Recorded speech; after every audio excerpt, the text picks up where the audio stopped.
If you're watching this on YouTube, this is a cut-down highlight reel version of the reaction. So if you want to watch the full episode along with us, you can sync up your own copy over on the Patreon. Back again in the white vans. Is that the expression? Damn, Daniel. Episode 20 of Deep Space Nine, Season 2, coming off of Blood Oath, right? An episode that hasn't gone up yet on our end, and I'm very nervous for it to go to go up. But we're in the 20s. We just got through episode 20 of TNG with Wesley's farewell and goodbye. That's a song, right? Yeah. Fuck, what is that? And good night. Yeah. Farewell. Is that Black Parade? Good night. Wait. We are off the rails early. Is that a Kardashian shit? I knew it! Oh, good call. You're getting better than me at that. I don't fucking know anything. I barely can tell a Klingon and a Romulan ship apart. They are very similar. 300 plus episodes later.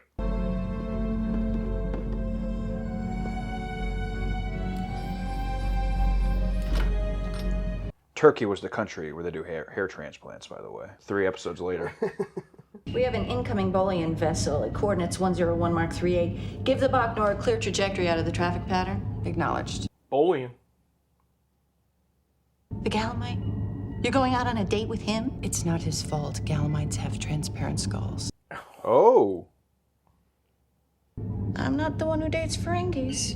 And what's that supposed to mean? Nothing. Kira, that is deeply racist. Yeah. You have to love all species regardless of their attractiveness. Shut down your engines! Oh! That guy obviously blew it up. Yep. Ops to all engineering personnel, report to rescue stations. We have an SID in progress. There's nothing left. There's nothing left of it. The ship blew up, Kira. Well, this is going to be good.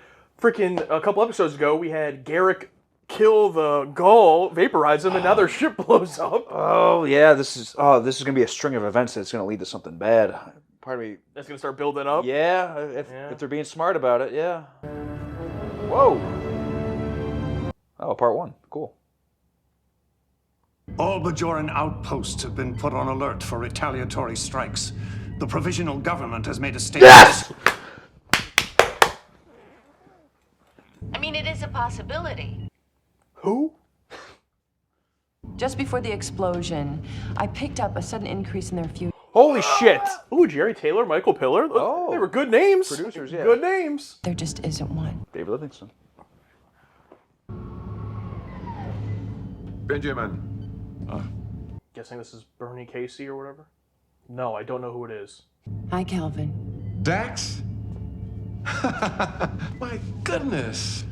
Well, you look a lot better than when last I saw you. Starfleet's attaché to the Federation colonies in the new demilitarized zone. You must be concerned about the colony's security at a time like this. Demilitarized zone. Is that a direct continuation from... Oh, yeah. I mean, that was obviously a list of, like, TNG-esque writers coming over here.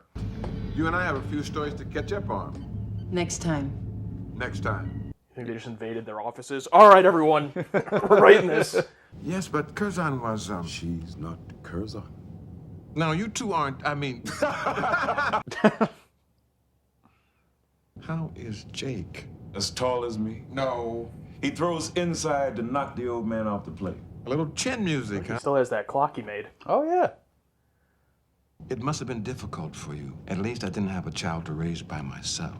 Well, we kind of helped each other through it.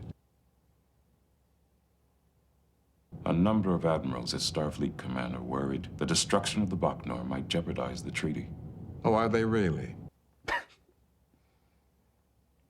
I have been dealing with the Cardassians most of my professional life. Believe me, they are very pleased with what they got from the treaty. Ooh, wow. Are you surprised they haven't responded at all yet? You and I both know they never let you see what you expect to see. They'll respond. Love that entire scene. Yeah. The entire thing. One thing I do like about two-parters is sometimes we get more time for stuff like that. Just catching up bullshit and then into the stuff. Vulcan. Quarters have been arranged through discrete channels. Oh. Keep a low profile until your ship arrives. Oh, wow. So is that guy wearing a uniform? Wait, we've seen them before. Not those characters, but that species. Huh. Was that guy not actually part of security? He was just wearing a uniform, or is he just off duty? I'm not sure. I don't know. I like any possible answer. Can I get you something? You are Quark, aren't you? I assure you, the warrant is out of date. I cleared that. Nothing would please me more than to make a fresh start with the Vulcans, Ms. Sakona. Sakona. So you screwed over some Vulcans before? Of course he has.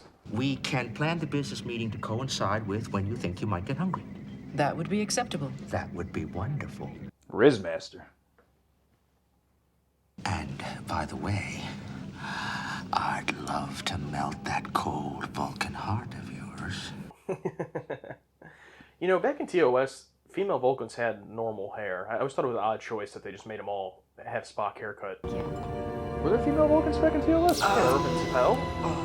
Oh, yeah, done, sorry. I mean, no, not a lot, obviously. I don't know. It's not a big deal. I just think it's interesting. Your son is not here, Commander. Ducat. I'm sorry, I didn't mean to startle you. Yeah. You're literally in my quarters. I love what you've done with these quarters. Oh, it was his quarters? Oh. I'm here unofficially to help you find out the truth about the Bacnor. You know who's responsible? I do? Who? You are? Not you personally, Commander. You're not one to sneak around attaching implosion devices to impulse engines. There are those of your brethren who are willing to do such things. It's my job to convince you, so you can clean up your own house instead of forcing us to do it for you. The demilitarized zone. Not so demilitarized, I'm afraid. Are we getting a buddy cop adventure with fucking Gul Dukat and Cisco? That'd be awesome. What? Yeah! Isn't it customary for both seats to be turned on so that I may pilot the craft in the event of an emergency? If there's an emergency, I guess you're out of luck. Cardassians are famous for their photographic memories. So I don't have enough light to take my photograph, is that it? Of all the humans I've met, you strike me as the most joyless and the least vulnerable. I am when I'm with you. But in truth, I'm looking forward to getting to know you better on this journey. I think we know each other well enough. I fucking love this. A Federation merchant vessel under attack by Cardassians. That's not possible. You can't control everyone. Yeah. Lay on a new course, Warp 3. I hope you don't mind. Not at all. I'm as curious about this as you are. He's so great. He's fucking amazing. To the pilots of the Cardassian attack vessels, this is Gul Dukat, commander of the Second Order. Please respond. Imagine you see a Starfleet run about, and then you hear Gul Dukat. What the fuck? Or do you think it's not actual Cardassians in those ships? At this point, I have no idea. I mean, the one guy was taken out randomly in the hallway. I mean... Answer me immediately, or I personally will fire the photons that will destroy you. Arm the photons. I'm not gonna blow them up, bro. I know. I knew all about these controls before I ever came on board. They fire torpedoes. Something from one of your colonies, perhaps? Oh. They've managed to start their own little war out here. So much for the treaty. Yeah, so the higher-ups do this treaty and think that's doing great for everyone, but what's really happening in the smaller scale, they have no fucking idea what effects are... I've planned a wonderful meal for us, starting with plow leek soup. I mean, talk about plot crossover, man. You can't get those back on Vulcan anymore, can you? Do you eat in this grand a manner every night? Certainly not. This is a special occasion. Man, Quark is really infatuated. Well, the love of his life isn't coming back, so... Yeah, he's desperate for a rebound. I will drink the wine, but I won't dance. Maybe you'll change your mind after you drink the wine. Is it appropriate to begin our business discussion now? Never begin a business negotiation on an empty stomach. Rule of acquisition? It reminds one of the Vulcan Bill of Rights, which guarantees the fundamental personal freedoms of every Vulcan citizen. Same thing. It's rare that a Ferengi and a Vulcan can overcome their inherent differences to see eye to eye. I've always had the greatest respect for Vulcans, even though the few I've met haven't exactly felt the same way about me. And I salute you. Downed it. You know what percentage that was? Photon torpedoes. My list is quite extensive. You're a gun runner? You're not like other Vulcans, are you?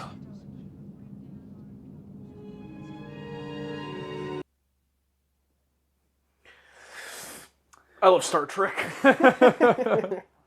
Ben, what are you doing here? I'm not sure yet. Gul Dukat asked me to accompany him. Dukat. It's him! Holy fuck! Bro is busy. Commander Sisko, you know my counterpart from the colonies? Gul Evek. I'm glad you're here to listen to this, Commander. It must be Richard Poe. I have confessed that I set an implosion device that destroyed the freighter at Bacnor. To my wife and children, I'm sorry, and I love you. Yeah, he totally wasn't forced to say that at all. He would have confessed to anything after you were through with him. Yeah. We want to talk to him ourselves. Oh, Unfortunately, he committed suicide in his cell. Oh, fuck you.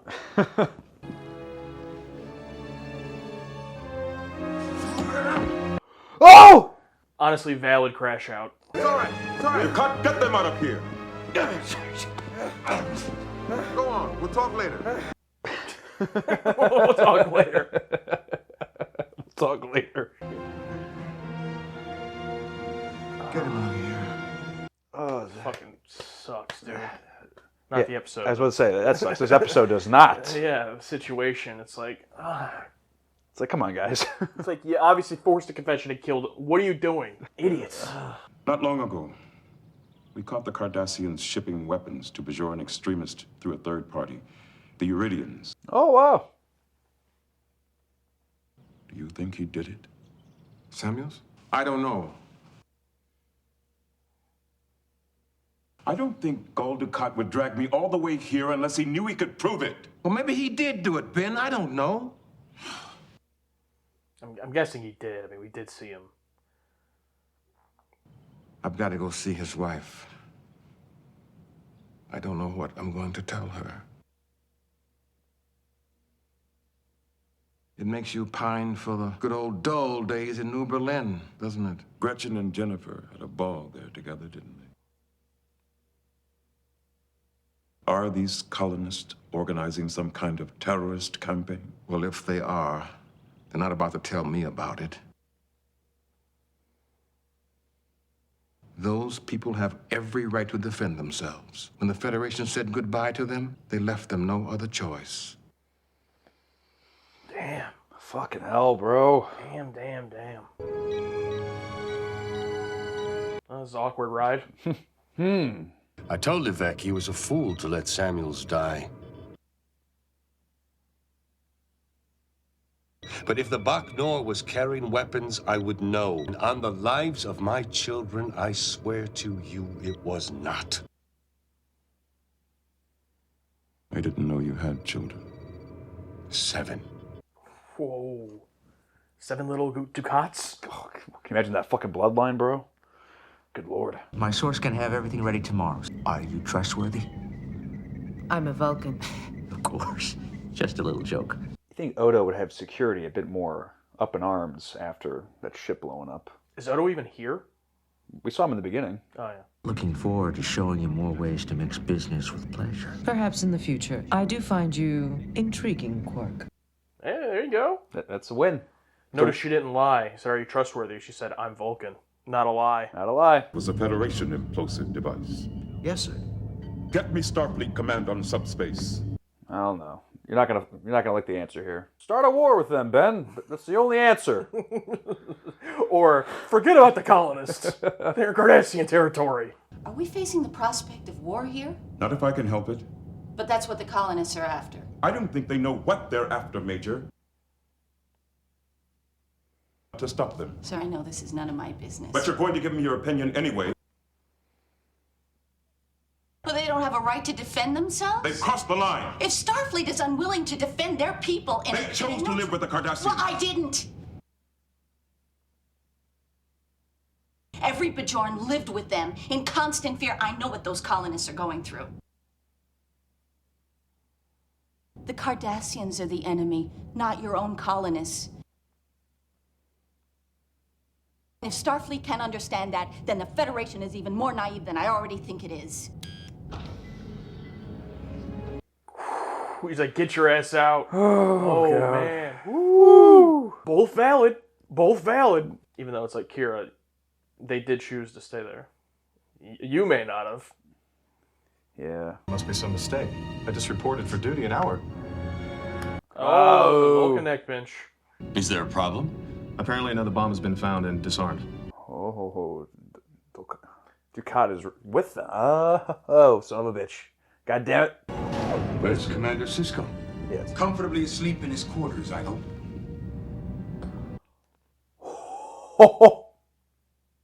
Wait. Yeah, don't touch Gold Ducat. Why am I rooting for him? Oh! Because he's the fucking man. Okay. Oh, okay. And so the Vulcan woman, I just figured she was with the Cardassians. Or no, I mean, she got the weapons to blow it up, so I guess she's part of the colonists that are trying to attack them? What do you think they're telling him? Oh, that's an awesome shot. Just him yelling in there. Yeah. Let me do more searches of arriving passengers. Give me 50 more deputies. And this station will be just the way it was during the occupation. It was safer then. Unless you happen to be a Bajoran. Oh my God, guys. Kira, remember when you covered up your murder? Somewhere in the demilitarized zone, a group there is taking credit for the kidnapping of Ducat, calling themselves the Maquis. Okay, that's why it's called that. I would have said Maquis. So this is the new version of the Circle or the Underground, the Maquis. Maquis are Federation colonists. We're going to get Gul Dukat back by any means necessary. Even if we have to fire on our own people? And will Kira do that? M-class asteroid. Take us there. Asteroids can be M-class? I guess you had to classify them too. I've located the ship. Those are human life signs. Tired of all this classifications. Just let the planets be free. Oh, okay. Hey, nice little jungle set. What if it's the same exact planet that lady ran that The cult? cult thing? Cisco, you've returned. Aren't you in jail? You were arrested last. I'm glad to see you had no trouble finding us, Ben. No it seems fucking that way. one disaster after another keeps bringing us back together again.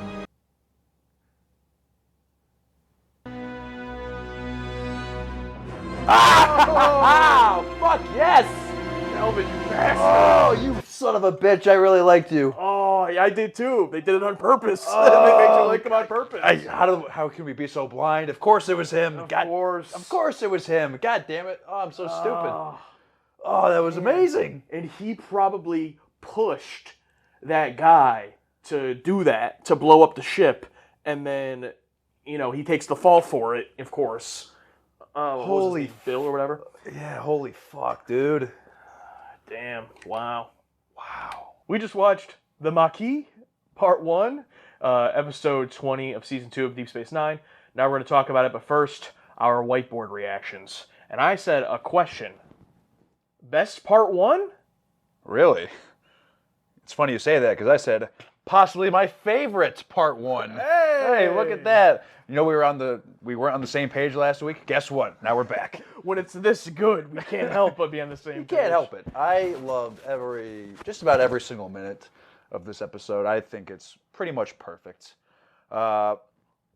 Everything from the guest characters, our main man, Gul Dukat, coming back from this new guy, Sisko's friend coming on board, And they understood the part 1 assignment. The writers, the producers who came in to write for this episode with our wall. And usually when I see the wall, it's a bad sign. But when you look at the names on the walls, Jerry Taylor, I think Michael Pillar, I think Rick Berman was on there. Yeah. Let's see. We got David Livingston directing, great Deep Space Nine director. But there was, let's see here, James Crocker, who's done a lot of good ones. Rick Berman, Michael Pillar, Jerry Taylor.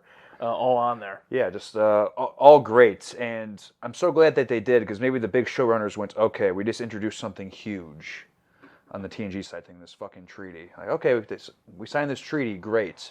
Okay, now Deep Space Nine, let's go fucking deeper. Let's figure out what's happening on these colonies and how terrible it actually is for the people involved. Because sometimes these big decisions are made, oh, it's great, we have a new treaty, and then the actuality of the smaller details of the people whose entire lives are just fucking uprooted.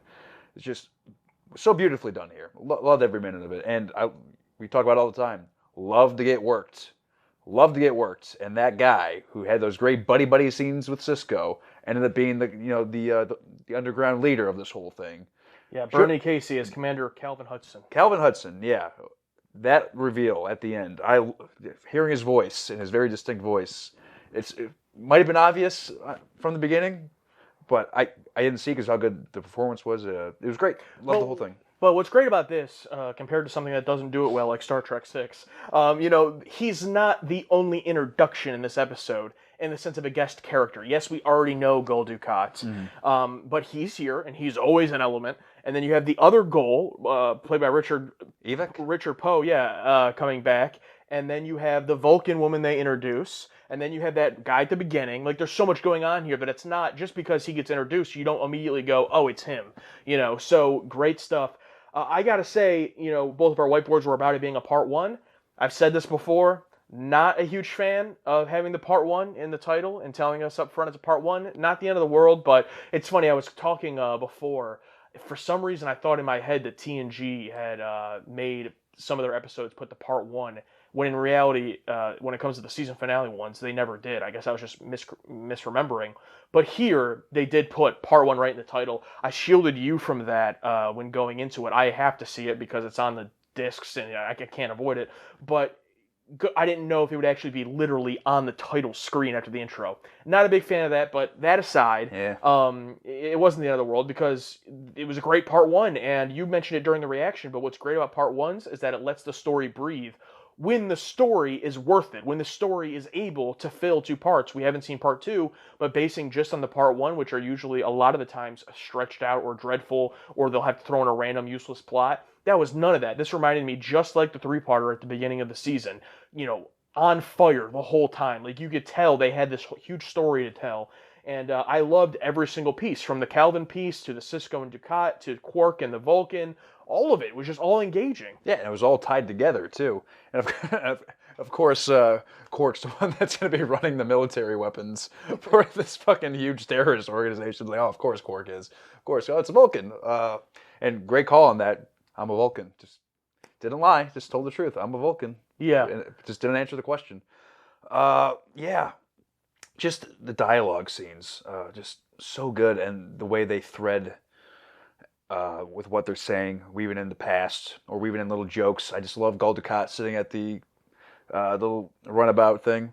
Why is my side not illuminated? Oh, so you can, and adding little lore bits about the photographic memory, about the mind of training devices they go in as kids. There's all those lovely little details and the little buddy cop romance of those two. It was perfect. I mean, the whole thing, from beginning to end.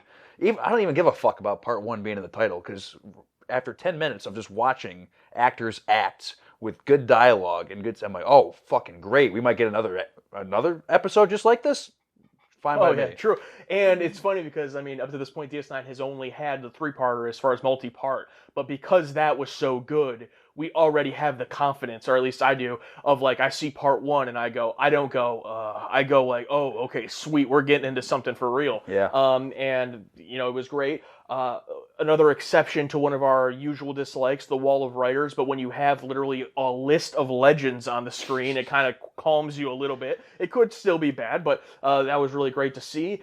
David Livingston, like I said before in a previous episode he directed, I said he's been my favorite thus far with Deep Space Nine. He was great here, especially the scene with Quark and the Vulcan. I'm going to get her name pulled up because I don't remember it. It was... She seemed kind of familiar, too. Like, could have been a different character at some point. Amanda Carlin, or wait, is that her? Cobb? That wasn't her name. Oh no, Bertilla Damas as Sakona. That was her name. Right. Yeah, she was great. And in their scene where they're having the drink and there's the flowers right in front of them, and just the whole framing of it was really great. And I just love their dynamic the whole time, and how she actually admits at the end that she could be intrigued by Quark in a romantic way or in some type of casual sexual way. Yeah. Well, it was great to see, and she played a great Vulcan, I thought. Mark Alamo. Yes, I've seen your hundreds of comments. Mark Alamo. Mark Alamo. Mark Alamo. We're going to the Alamo. So Mark Alamo, he did a great... no, but I respect him so much. I do want to get his name right. I think it's Alamo. But he was excellent here, and my biggest worry with characters like him is it reminds me of Guinan or somebody, where it's like, he's so great, but is it because we don't see him that much? I don't want it to be overused, but he was in so much of this episode, and he was perfect in every single scene. I might be crazy at this point, but it's like he could end up being like top 5 Star Trek character of all time. Like, he is that guy. He's that good. And what's great is he's supposed to be a villain. So it's like we haven't really had, like, I've liked villains in the past. Mm-hmm. I liked in a silly, campy way, Christopher Lloyd in Star Trek 3, Karuj, I liked Jaro earlier in the 3-parter. But Gul Dukat is just so good, but almost in a way that you want to root for him, even though he's like evil, I love him to death, but I can't trust him. And I love everything he says here. Oh, I don't know about these Starfleet computers. And he reveals, oh, I know everything about these already. We're ahead of you. It's like, oh, you fucking motherfucker. Yeah. I want to like you, but you're such a snake. And the fact that supposedly he isn't a part of this whole thing, which I thought, okay, he's loosely a part of it, I thought. But the fact that it's our Starfleet guy, he was a part of it. It's like, holy shit. And I was like, oh, I'm sorry for doubting you, Gul Dukat. I knew, but part of me thinks, okay, this web is probably so unique, he might be involved with it somehow still, even though they took him out. Because as soon as I saw, like, the other colonists there with the Vulcan and the other dude, I'm like, whoa. But Mark seemed to know the Vulcan and the other dude, but was very confused about the other ones. Like, wait, what is going on here? So it makes me think, how much involvement is there? Because there's no doubt, I think the Cardassians did probably kill that guy. They did. But were they fully aware of what's happening?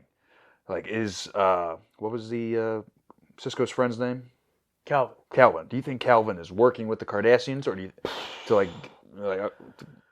slightly? Because I don't know. It seems way too.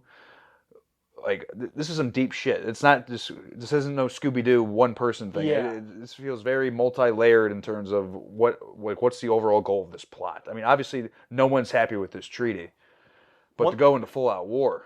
One thing I really love about it is that it feels like no matter what happens in the next episode, part 2, I assume it's just 2 parts, I don't know, but whatever happens, it just feels like it's already so fucked. Like, it just feels like this treaty happened, and it's just going to cause way more harm than good, and that's what I love about it, though. And you asked about Gul Dukat, how much is he involved? I do believe him in the sense that he's not directly the one, like, doing any of this, but I think he knows about all of it more than he's letting on, and I do believe him that he, like, genuinely disagrees with the way they're doing it. Like, Gul Evek, when he's like, I told him he shouldn't have let the, witness, or the, prisoner or whatever they called him, die, and he's like, you never let them do that. And then even in the scene when he's like, get him out of here, Gul's like shoving him out of the way. He's like, get out of here. Like, I can tell he's pissed, at them, because he wants the Cardassians to fly under the radar. Like, he doesn't want all this, going on, even though he knows what they're doing, which is so great. I don't even believe him about having 7 kids. It's like he could have no kids, I like when Sisko's like, I didn't know you had kids. Maybe he doesn't, it's like so good. You can't believe a word out of his fucking mouth. I love it. Yeah, and so from my understanding, I think the only thing I'm confused about is Simmons, the guy who blows it up. So he's not in Starfleet. He's just there. He's one of the colonists, but he dresses up in the Starfleet. Somehow he got infiltrated and he blew it up. part of the Maquis or whatever that this Calvin guy is clearly either the head of or is involved in. I'm thinking he's the head based on that reveal. Yeah. But only thing I'm not certain on is when he gets taken out and taken by the Cardassians as prisoner. Dukat. Or even like who did it, or like you see him on screen kind of, but you don't really see. Like, didn't you get the? He wasn't the one that got Vulcan neck pinched, was he? That was later on. No, he wasn't. He like bent down in the hallway for something and then got taken out. Oh, it was a very quick shot. Someone took him out. Yeah. And I don't know, were Cardassians just on the station or who did that? That I don't know. Shit. Yeah, that was a very, very quick scene. Maybe I'll go back and rewatch it before we're watching part 2 tomorrow. So maybe I'll go back and rewatch it. But yeah, that's the only part I'm unclear on because you would just assume it was the Cardassians got him. Mm-hmm. But how would the Cardassians know? I thought maybe the Vulcan woman sold him out somehow. What's her deal? Like, is she just one of these colonists, or is she just purely a weapon runner? I don't know. Yeah, part of me thinks that it is part of the Cardassian plot, or slightly part of, to where the Vulcan sold him out. And Dukat know about this, so the Vulcan sold him out to be captured by the Cardassians. But maybe he didn't know, but she did, and Dukat knew, so he can be the fucking the martyr. Probably bad word, but the he did it. The patsy. Yeah, the patsy. Thank you. Epstein, but Epstein didn't kill himself, even though he did actually blow up this ship. Oh, he actually did that. Yeah, but he's taking the fall for. Yeah, I did this. I'm a Federation colonist, but. He is working with the Cardassians, and then the Cardassians fucking kill him for it. Like, oh, thanks, you did your job, you're dead. And the episode has such a great blend of all of this plot stuff that we find very interesting, but also just those character moments, like Sisko and Calvin's conversations. First in Ben's office, I'm calling him Ben, because that's what Calvin was calling him. Yeah. In Sisko's office, and then down on the planet as well. Both of those conversations about their history, about Dax, about their wives, New Berlin, all that was so great, and it just built to that reveal at the end, which in hindsight is obvious, but in the moment it was just such great character stuff fit into this where there's still all this great plot stuff going on too. It was a great blend. It was hid under the veil of so much shit going on to where you're not thinking about it. You're thinking about this Vulcan. You're thinking about Gul Dukat. It's like, oh, of course. I'm going to be thinking, oh, how is he involved in this? It's got to be him somehow. It was perfect. It was a perfect magic trick. The whole episode was a great magic trick where it's obvious, but all this, the magician's doing all this, but the answer is just floating across right here what they're actually doing. Misdirection, It was fucking great. And in a technical aspect, David Livingston, right? Livingston, yeah. Okay. I think one of my favorite scenes is the scene where you see Sisko in the background. He's yelling at someone in there, and then we have Bashir and Dax, and then we got Kira, and then we got Odo and Chief, and they're arguing about what's happening, and the conversation between Kira and Odo about security and the fascism, all that was fucking amazing, because it's nice to see the people. I mean, not the lower part, but not have Sisko directly involved at first, and them discussing among themselves. And the great shot of Sisko walking out the door with the camera down here, and the doors closing behind him. It's like, oh, it was fucking amazing. Yeah, it was great. And let's focus in on the Odo thing for a moment. It's a small part of the episode, but we've made fun of in the past the whole idea of him being a fascist. But he has always been like strong hand, authoritarian with the way he wants to do security, but he's kind of like handcuffed by the Federation. And what did you think about that? Because I've always been okay with that. Like, I've understood Odo's perspective of, oh, if only I could do my job the way that I feel like I should. But did you think it was a little bit too far in the way he was like, when Kira, throws in his face, like it'd be just like when the Kardashians were here, he's like, at least things were safe. It's like, I understand he's angry in this moment. And people when they're angry say things, but it's like, it was a bit like, whoa, Odo, chill. Like, you think about necessary evil and how he was so virtuous, in that matter. Yeah, I think he's just tired of all this fucking bullshit going down. It's like, yeah. I think he's aware of the terror. I think Odo's a little too matter of fact sometimes. It's like, it was safer out there, and he's not thinking about the Bajorans or anything else. He's just thinking about the safety of what's happening in order. He's not thinking about what's happening, not behind the scenes, but what's happening to a certain race of people. He's just, things were fine. There wasn't a TV show happening where things were happening every week. It was fine. Yeah. But now there's cameras in my, you don't get what I'm saying. Yeah, I mean, for the sake of the scene, it works really well. I don't want to say it's out of character because it does fit in with his character. What we've seen so far, it was just it was like a whoa, it was like when like a grandpa that you have has like a racist flare up. You're like, whoa, bro, chill out. But yeah, I'm just chalking it up to, you guys want me to do my job, but you're not letting me. Yeah, for sure. It's just pent-up frustration from like 2 years of this shit, is my guess. Yeah, and then speaking of Kira, I mean, Kira, and that scene was great, and then also the scene with Cisco, where it's like, look, Kira, you're obviously coming at this from an emotional lens. That's not your fault. Like, that's your personal experience. And, you know, I've said things in the past about terrorism, and just like to clear up that a little bit, like, what this guy did was an act of terrorism. Saying someone is a terrorist, like, that doesn't just mean that their whole motivation is meaningless, or like their whole, what they believe that they're doing is right is worthless or has no merit. You know, you can, both things can be true. Like, someone can commit an act of terror and be in an organization that is inherently a terrorist organization, which I believe Kira was in, and this guy that, you know, died was in. But at the same time, they believe that their actions are justified. And you may even agree that their action is justified. Just the label or the name of being a terrorist doesn't disqualify any of that. So from Kira's perspective, she is more forgiving of this guy doing this, even though he killed 75 or 78 people, because she understands she was in that scenario with the Cardassians. But in my opinion, like Cisco says here, these people have chosen to stay here. We talked about this a little bit in that last discussion, where it sucks what the Federation did and just said, sorry, your colony's in Cardassian space now. That's terrible. But they had the choice to either leave or stay, and they chose to stay. So I just really love the morally gray. Morally gray. the complex. Yeah, my favorite two words. Yeah, all those were great. And I was going to bring this up in the beginning. Isn't it funny that now I'm loving these Bajoran Cardassian issues? I mean, it's not a Bajoran issue, but these Cardassian dispute issues. Oh, because you were so afraid. Because I was so afraid. But now some of the best stuff has come out of these types of issues. I mean, it's not directly Bajoran related, as far as we know. I thought that was interesting, and I'm glad they brought Kira into that. Like, hey, I kind of have some experience with this. Yeah. Want to know what I think? No, get out. Dude, the way they argue with each other, and then he just opens the door. Oh, yeah, just... And she gets out. And you got to feel for Cisco.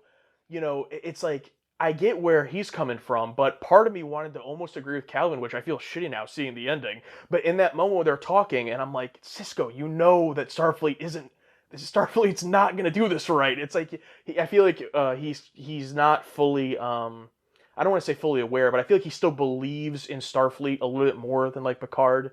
Like, he still has the more like Kirk-esque in a way of like, Starfleet is always right, and it's like, come on, Cisco. It's like, you've been here 2 seasons. It's like, you've seen it.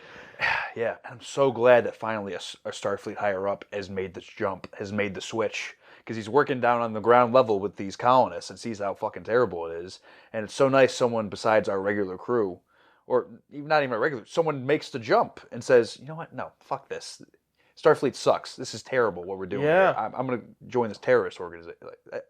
I think that's great that they did that.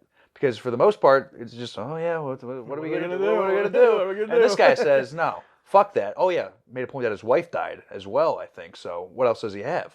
So he's like, fuck it.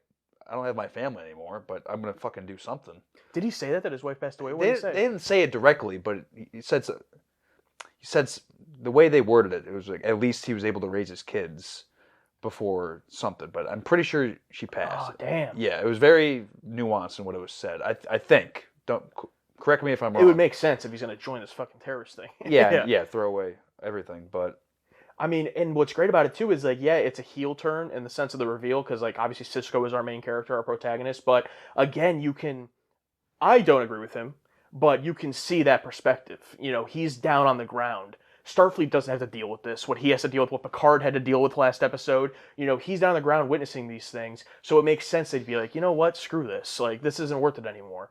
And I don't think that's the right thing to do. I don't think kidnapping Gul Dukat and then kidnapping seemingly Cisco and them and Kira and Chief is the right thing to do, but it's not a one-dimensional mustache-twirling villain. Like, all of the villains we've gotten in this series are so complex and understandable to where even Gul Dukat, it's not that he's not really sympathetic, but you kind of love him anyway, even though it's kind of like crazy. Yeah, and every one of these people are doing things what they think are the best intentions. They think are the best intentions. Except for Gul Dukat. I think he's just... I mean, best intentions for himself. For himself, and for himself. And Cardassia, because they're their own fucking breed. But in terms of Calvin, what he's doing it what he thinks is right and the only way to get this done, because we know, and he knows, trying to do anything through Starfleet is fucking pointless. So this is the only way, and I fucking love this episode for it. And also the fact that we'll see what happens, but almost it comes up as, I mean, now Cisco knows, so it's going to be, I don't know what he's going to do, but like Calvin up to this point, he didn't just like go MIA and leave the Starfleet. Like he's still the commander, but also leading presumably this Maquis organization like an inside guy. That's awesome too. I don't know, now that Cisco knows, he might just have to go full. Might have to. He either dies, gets arrested, or whatever happens in this two-parter. I mean, 45 more minutes of this? Are you kidding me? Dude, I'm already so excited for like the conversation between Cisco and him now that he knows. You know, like that conversation. Hopefully, it's great. Yeah, I want to bring that up too. I think this is my favorite Avery Brooks performance too. Like Yeah, by fair. far, everything he was saying, from his comedic stuff, his laughs, his emotional scenes, and his angry scenes, they finally hit for me. Like sometimes he's an odd guy. Sometimes the way he delivers things, I'm like, oh, that's weird. But everything here felt so right and believable and justified and hilarious in terms of the remembering stuff together scenes, the little comedy bits, and the ups and downs of his emotions. It was great. It was great. Yeah, 100%. We're going to go on over to patreon.com/target audience, and we're going to read our patron takes. What is that, you ask? Well, for every single episode of Star Trek that we watch, we put up a post where you can put your take on the episode, about a paragraph long, 3 or 4 sentences, maybe less. Do you love the episode? Do you hate the episode? Do you have a fun fact that no one else has commented yet? Please let us know. So go to patreon.com/target audience, sign up today, and tell us your take on an episode, and there's a chance we're going to read it right now. Josh T. Question. Does the inclusion of non-indigenous colonists as resistance fighters lessen the sympathy we have for the Maquis? Journey's End specifically tied the historical and spiritual connection to the land as a reason to stay. No, I don't think it lessens it at all. Basically, if I'm understanding what he's saying, is that in Journey's End we see it from these Native American perspective, and the land spoke to me, the land accepted me, so we had that sympathy for them. But now it's all these other different races that also wanted to stay. Does that lessen the sympathy? No, because at the end of the day, I understand and appreciate what the Native American guy was saying, but at the end of the day, it's a human feeling to not want to leave your home. Like, I don't care who you are. No one wants to be forcibly moved out of their home to go live somewhere else because of some bullshit government agreement. Yeah. So it doesn't lessen my sympathy at all. Also, I appreciated how one of the guys here in this group was a Native American guy. So I don't know if it's one of the same actors or not, but I just like that little detail too, because we just saw that whole tribe was obviously one of the planets, and it makes sense that they wouldn't be the only people on the only planet that wouldn't want to move. I think that strengthens it more than anything, and if anything, also kind of justifies what Picard does in the last episode. So I thought it strengthened it. Yeah, I agree with all that. But this has got to be the strongest connection between shows thus far. I mean, for sure. Yeah, direct issues to where, okay, we can't trust anyone else. We have to write this ourselves. I mean, this is huge. I mean, they walked right across the set to the other set and went, all right, guys, this is what we're doing. Yeah, I mean, that was obviously the battle of Wolf 359 with Cisco's wife to start the show. But in terms of ongoing, like, this is why we're watching in release order. Like, this is why we're not finishing TNG, watching the TNG movies, and then jumping back to DS9. Like, yeah, this right here. This is why release order is really important, and how fucking important it is, too, with a direct correlation. All right, the lore. Vulcan lady is a babe. You know what? I don't know, double it up, because in my mind it's a direct continuation of the comment from Phil Ken Sebin. This is Deep Space Nine. Like, this period is Deep Space Nine. Those two back to back. I think it's funny. Yeah. But if this is Deep Space Nine, then I'm in. I was a little worried after Blood Oath when people were saying, oh, now the show's arrived. But after this, I second all of that. Oh, how about this? Slugology.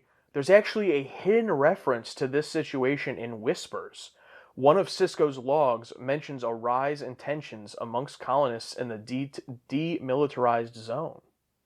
Oh. Now, that was a while ago at this point. Yeah, before this treaty. But I don't know if the star dates, I don't know how the star dates necessarily line up. Because nothing happens in Whispers that would, like, contradict anything, so. But think about it. This treaty just didn't be proposed and was agreed upon overnight. This has been a long years-long process, I think. So obviously, in the last episode, the lady was talking about how one of the Native American representatives was there and lobbied against it. So obviously, there must have been some representative from every one of these colonies at these sort of negotiation type things. So yeah, that's neat because it's obviously been an issue. 100%. Evan Guthrie. That Vulcan woman makes me wonder why Sarek would ever have chosen human wives instead of Vulcan. She was pretty bad. Did they say how Sarek met Amanda, his wife? I mean, he had to have been like a Starfleet. Was he in Starfleet? No, he wasn't. They didn't want Spock to be in Starfleet. Yeah, no. How did he meet his human wife? They might have mentioned it at some point. They were probably both, they were representatives or something. Yeah, right? something interesting. Whatever they were doing at Journey to Babel, what that was their job. I'll go back and watch that, yeah. Yeah. Joe Concepts, jackass admirals and ambassadors have always been a thing, but I like this extra step where we're outright questioning the decisions made by the Federation, and we can sympathize with these rebels. Was the Federation right to deal with the Cardassians as they did? This is what I think is so great about it. I don't think it's right or wrong in the sense of, what the deal they made. As much as I give Starfleet and the Federation shit, absolutely, at the end of the day, they are a governing body. So I don't want to necessarily go as far as to say they are amoral, but morals isn't going to factor in to their big decisions most of the time. They see the Cardassians as a threat and as an enemy, and they're like, hey, we got to make a deal with these people so we can figure this out. And I think most people in Starfleet that, or in the Federation that did this, had the best of intentions in this deal. But at the end of the day, they're not really going to worry themselves with all of the small details because they're going to, whatever problem you bring to them, like Picard bring, to the Admiral last episode, they're going to be like, hey, look, yeah, it's tough, but overall, this is a win. This is a win for us. We're doing it. That doesn't make it right or wrong. I just think it's just reality. And that's what's so great is that, Star Trek is addressing this. It's this is the reality. Deal with it, Yeah, it's one of those things where this is the real world. They're wanting to do this with the best intentions, and they're thinking big picture of, okay, this is better than a fucking war. We're gonna have to make some compromises here, and they're not really understanding what is really happening on the smaller pages and the smaller little tidbits of the world of what this treaty is doing. They think, oh, we just stopped a war, not realizing how much they gave up in this war, what's happening to these people, or not this war, but what's happening to people in these deals, people losing their homes, possibly being killed, murdered, upstarting terrorist organizations because they're not listening to them. Yeah. And sometimes fucking that's how it works in the real world with fucking government and treaties, where it's years of lobbying and ups and downs, and or bills that pass. Oh, this bill passed. That's great. All these good things are happening, but there's also all these terrible things happening. And God, I would love to see political ads in Star Trek. Political ads. Oh yeah, we were getting close with all the Bajoran, Vedex and everything. Yeah, but just some sort of Starfleet politician. From their side, they're listening to all the good things, and then those ads they run for it's oh, so and so supports this and this, and it's in black and white. It's I would love to see the start. Oh, that's my dream. I would love to see that. Yeah. And you think about we talk about the sympathy for these colonists, but also this is gonna sound cringe. I'll admit that, but at the same time, the sympathy for.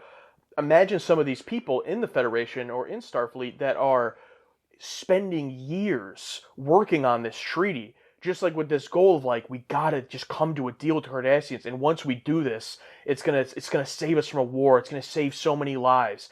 And then they get this done, and everyone's like, this fucking sucks. And they're people are not happy with this. You gave away too much.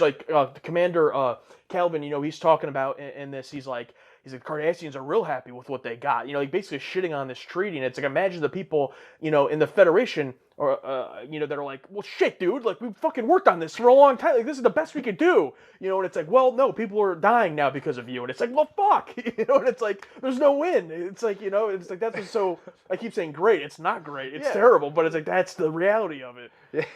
It's what are they going to do? Hey, can we amend this treaty after we signed it? Can we make it an amendment? It's just so fucking good, dude. So yeah, good. It's great. Yeah. I will say I've seen a number of takes just about Calvin's performance. Calvin's performance, who was played by Bernie Casey. Don't know who that is, but he got a special appearance credit. I thought he was good. I thought he was fine. Yeah, I yeah. thought he was fine. I mean, if his performance is wooden, he's across from someone who's just been as wooden as him before, so they work together. Yeah, they worked well off each other. Yeah, no, I like that a lot. I believed it. I just want to see Cisco and Lederhosen now. Well, we have a return here from a returning patron, it looks like. Haven't seen his name in a while. Shatner Cigarette left a take. I think maybe you'll want to read it because he references, I think, something you've seen and I have not. This one? Yeah. Okay. All right, Shatner Cigarette. Now here is a very deep cut taken from World War II history used by both Star Trek and Star Wars. The Maquis took their name inspiration from the real historical Maquis of World War II, French underground freedom fighters against the Nazi occupation of France. Now, why does French underground freedom fighters ring an eerily recent bell for a series second season? Ah, yes, we are the Gore. Hashtag Andor Season 2. Oh, that's fucking neat. Now, you watched Andor Season 2, I did not. Yes, I really liked Andor Season 2, and that makes sense why they used French actors for that. Oh, that makes a lot of sense. I think it also makes sense that in a futuristic setting, they would look back to the past and pick a name that existed of something they were basing themselves off of. I could definitely see that happening in the future. Yeah, and I like when it's obvious. When it's not obvious. Like, for example, if the Kardashians were named the Card Nazis or something. yeah. But something where, I don't know, I've never heard of them. I mean, I'm not the most, as you all know, I'm not the most well-versed person in history. But one of those little details where if you look into it more deeply, you go, oh, neat. And not one of those where, oh, it's named that because of this. And that's why. How obvious. And that's why he said it's a very deep cut.